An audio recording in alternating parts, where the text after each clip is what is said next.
ভিনদেশি ফেসবুক প্রোফাইলের আইডি থেকে বন্ধুত্বের রিকোয়েস্ট পাঠিয়ে সখ্যতা গড়ে তোলা। সম্পর্কের পর্যায়ক্রমে ধীরে ধীরে জানানো হয় ডলার কিংবা গোল্ড বাংলাদেশে পাঠাতে চায় তারা, আর সেই ফাঁদে পা দিয়ে দেশের বহু মানুষ নিঃস্ব হন। সম্প্রতি বরিশালে অবসরপ্রাপ্ত বেসরকারি চাকরিজীবীর কাছ থেকে হাতিয়ে নেয় প্রায় কোটি টাকা। একদিন সে আমাকে অফার দিল যে এরকম আমরা টেরিস্টদের ক্যাম্পে হানা দিছে, হানা দেওয়ার পরে ওরা কিছু লাগেজ রেখে চলে গেছে। তাই পরবর্তীতে দেখা গেল সেখানে অনেকটা 2.8 বিলিয়ন টাকা তারা পাইছে, 4-5 জনে মিলে। ওর ভাগে পড়ছে 2.8 বিলিয়ন টাকা। সে বলছে আমার তো পৃথিবীতে কেউ নাই, আমি এই টাকাটা তোমার কাছে পাঠাইতে চাচ্ছি, তোমার এখানে কোনো রিস্ক নাই, হ্যাঁ আমার লোক যাইয়া তোমার কাছে টাকা পৌঁছেই দেবে।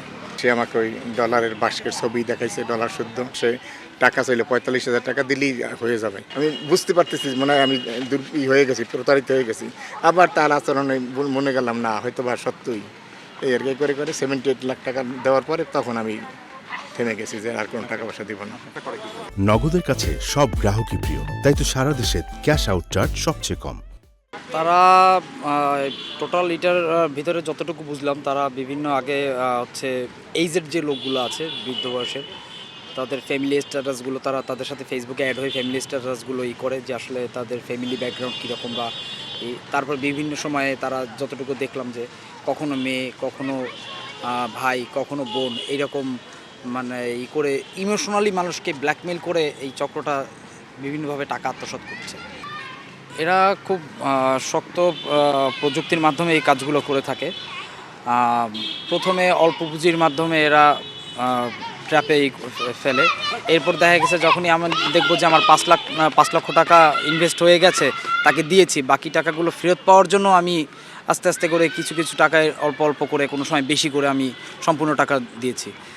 তো আমি চাইবো সবাই এই ব্যাপারটা নিয়ে সচেতন হোক, আর প্রশাসন এটার দৃষ্টান্তমূলক একটা শাস্তি প্রদান করুক, যাতে করে আমাদের মতো আরও যারা আছে তারা যেন এই চক্রান্তের শিকার না হয়। অভিযোগ পাওয়ার পর 6 মাসের অভিযানে দুর্ধর্ষ এই গ্রুপের একজনকে ঢাকার মতিঝিল থেকে গ্রেফতারে সফল হয় পুলিশ। মাদ্রাসা পড়ুয়া প্রতারক সোহাগ শেখের কাছ থেকে জব্দ করা হয় 86টি এটিএম কার্ড, 35টি ব্যাংক অ্যাকাউন্ট, 8টি মোবাইল সেট। পার্সেলের কথা কয়ে যখন টাকা আনে তখন ওই টাকাটা হইলে আমার অ্যাকাউন্টে দেয়, ওই টাকাটা আমি আমি এগারে দিয়ে দিই।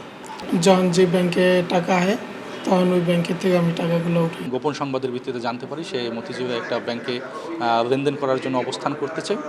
তো তখন আমরা সেখানে অভিযান পরিচালনা করি এবং অভিযান পরিচালনা করে তাকে ধরতে সক্ষম হই। নগদের কাছে সব গ্রাহকই প্রিয়, তাই তো সারা দেশে ক্যাশ আউট চার্জ সবচেয়ে কম।